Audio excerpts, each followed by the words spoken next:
It's time once again for everyone's favorite geeky weather video. It's the Wednesday evening edition of Weather for Weather Geeks here on the 27th day of October 2021. Another pretty gloomy day out there today, and the drizzle and mist was a little more persistent than I thought it would be this time last evening. And it was one of those days today where if you pulled up a radar product, whether it be on the Storm Tracker 21 app or any other weather apps that you might have, you probably didn't see a whole lot on that radar product. It was one of those days where the radar was kind of deceptive, and we see these kinds of days more often as we head into the cold weather season, late fall, winter, early in the spring season. And, well, the reason for this, and you've heard me talk about this many times if you've been following me for a while, and especially if you've watched some of our live coverage where I talk more about radar meteorology and what the specific circumstances we have in our region are. Our region lies about halfway between the Doppler radars that are located at the National Weather Service offices, Cleveland and Pittsburgh.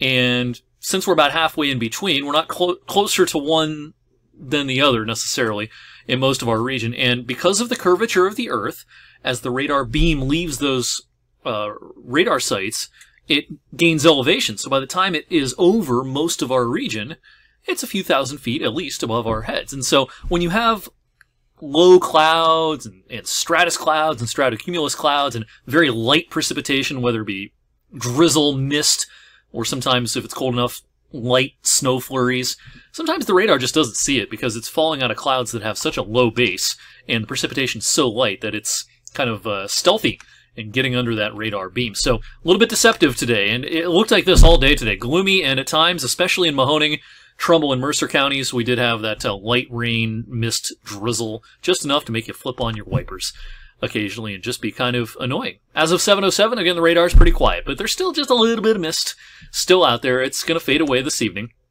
And actually, if you look carefully, the sky is clearing pretty rapidly to the north and east of Youngstown as of a little after 7 p.m. So we're into clear skies now around and east of the I-79 corridor in Mercer County, and some clearing even getting down towards Route 87 in northern Trumbull. And I do think the sky will turn mostly clear to partly cloudy for a handful of hours tonight before clouds start to roll back in. This low cloud deck will gradually be replaced by high clouds advancing from the west, and then those clouds will lower and thicken again during the day on Thursday. Pretty busy weather map this evening. Big time low pressure off the coast of New England. Ironically, kind of on the 30th anniversary of The Perfect Storm, the storm that inspired the movie with George Clooney, Mark Wahlberg, great weather movie, about 20 years ago now.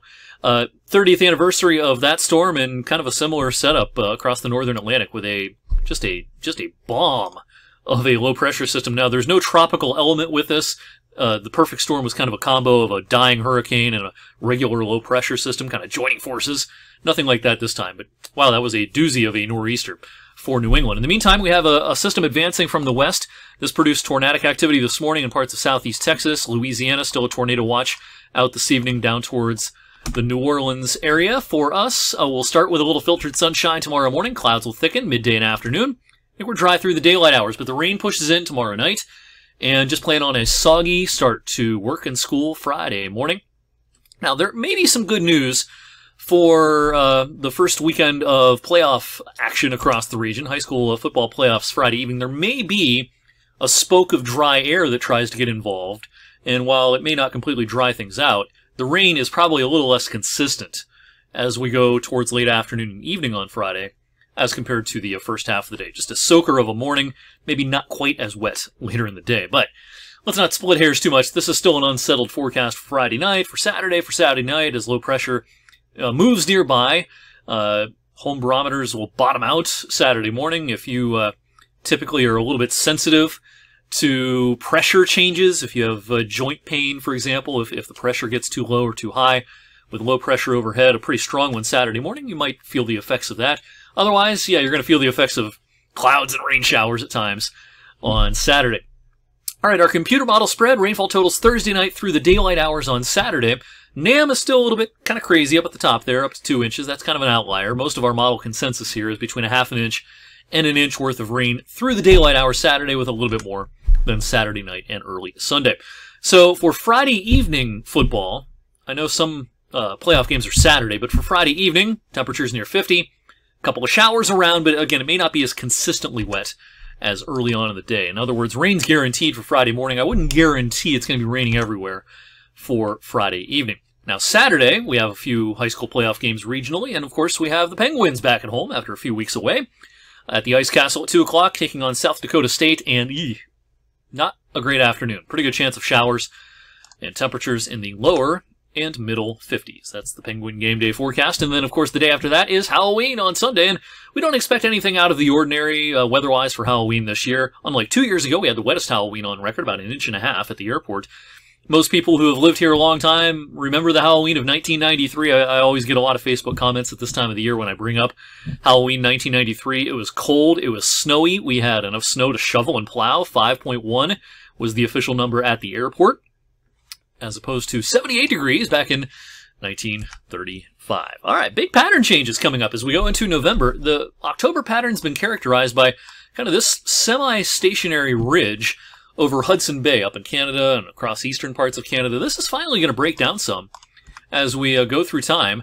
And the pattern that will emerge next week as we go into the month of November will feature more of a ridge poking up along the west coast and up into the prairies of western Canada, and an upper-level low coming down into the Great Lakes. And boy, if this were the middle of winter, boy, would this be a cold-looking weather map.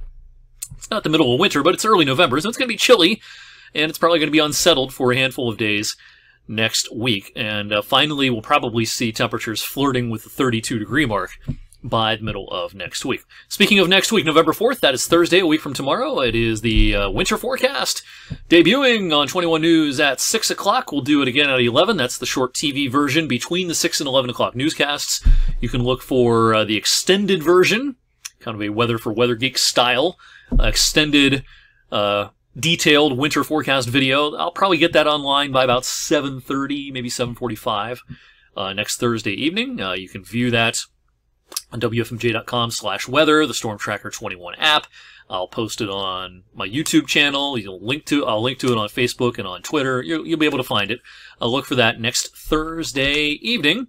And just a real quick word on how we do these seasonal forecasts. I put a blog post on my weather blog, that's ericwfmj.com, last evening, kind of detailing what's the deal with these seasonal forecasts. Can we actually do these? And the answer to that is yes, although some years are more accurate than others. And, the skill level of these seasonal forecasts is certainly not as high as your standard 3, 5, 7-day forecast. And the way we make these a little bit different, one thing you'll hear me talk about next week a lot will be analogs, years in the past, with similar conditions in the oceans and in the atmosphere. But we look at ocean water temperatures a lot because oceans and the oceans in the atmosphere really are kissing cousins. They influence each other a lot. They are closely linked. And when we have a La Nina, like we have this winter, along with some other things going on in the Pacific Ocean, even the Indian Ocean, all that is stuff we can find data on in the past, and then we see what happened those winters. This may be getting a little bit harder, though, because, of course, not only is the atmosphere warming, the oceans are a lot warmer than they used to be. So relying on years far enough in the past is maybe not the best idea anymore. So the analogs I'm going to use for this winter forecast are all 1995 and later. I'm not looking at years prior to 1995. The oceanic and atmospheric conditions were just too different, too much cooler when you go back farther in time. All right, that's it for tonight. Thanks for listening to me ramble, and thanks for watching Weather for Weather Geeks. I'll see you back here same time, same place on Thursday.